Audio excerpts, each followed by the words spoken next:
But right now, Bitcoin's classified due to its volatility as a risk asset by most pools of capital. And so I'm not particularly bullish, say, for the calendar year 2022.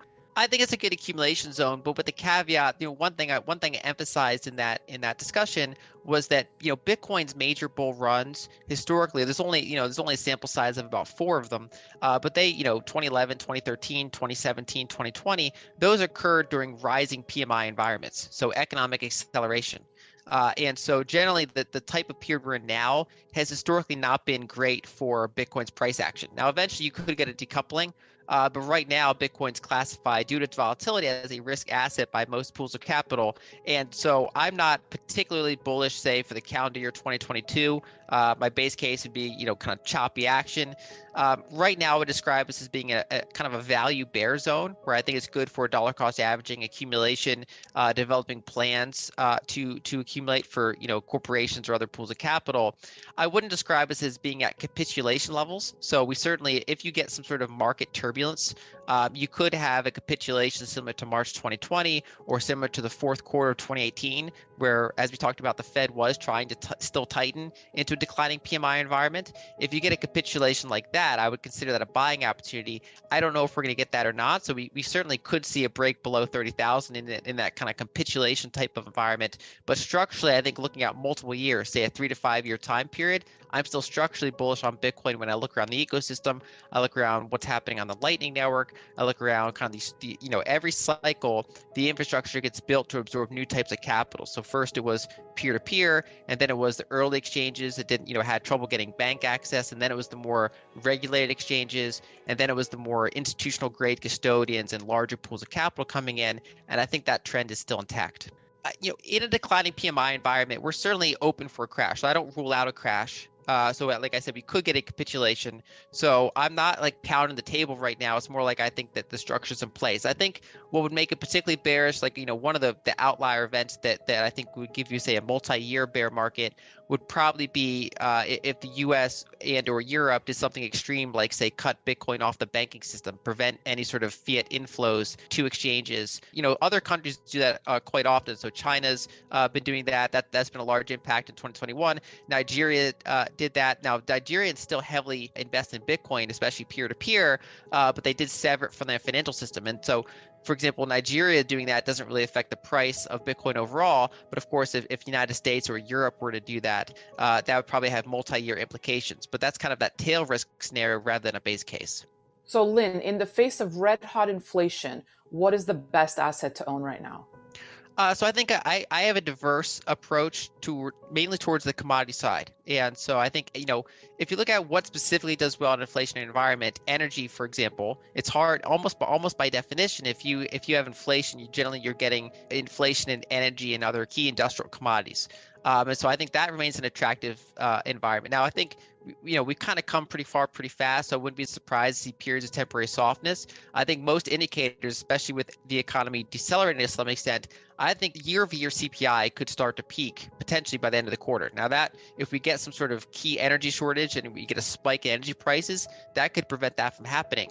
And so overall, I think my focus right now is kind of on defensive value, so things like energy transport infrastructure, MLPs, for example. I think there are healthcare stocks that are attractive. I think there's a variety of ways to get yield, and then having exposure to gold, Bitcoin, copper, energy producers gives you that upside if you get that more inflationary type of environment.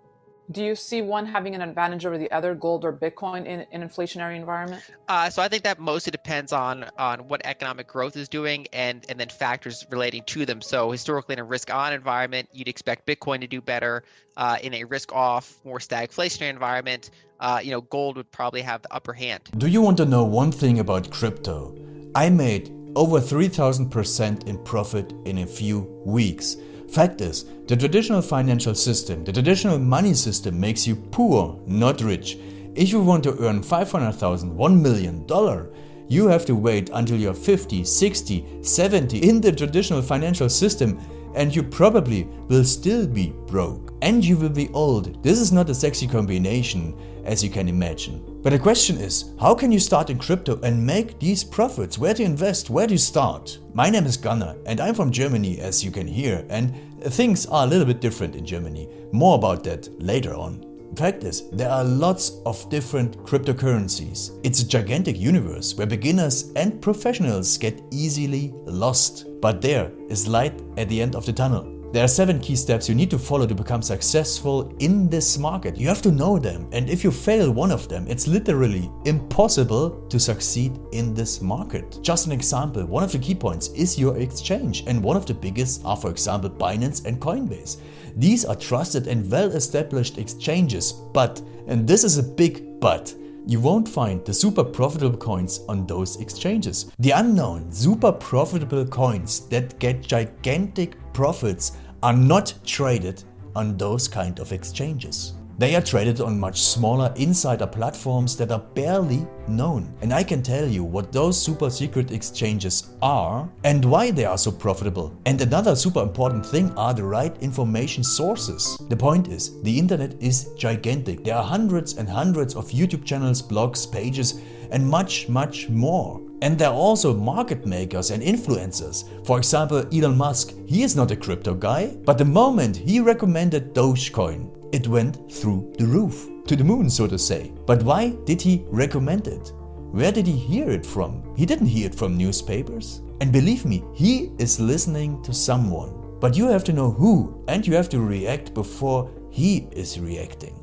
This is really, really important. And these are only 2 of the 7 steps you have to follow in order to be successful in crypto. And if you want to know all of these steps in much more detail, and if you want to have a comprehensive checklist, here's what you should do. There is a link below this video. Click on this link and you will get the opportunity to subscribe to my channel. Click on the link and you will see a video where I explain the next steps.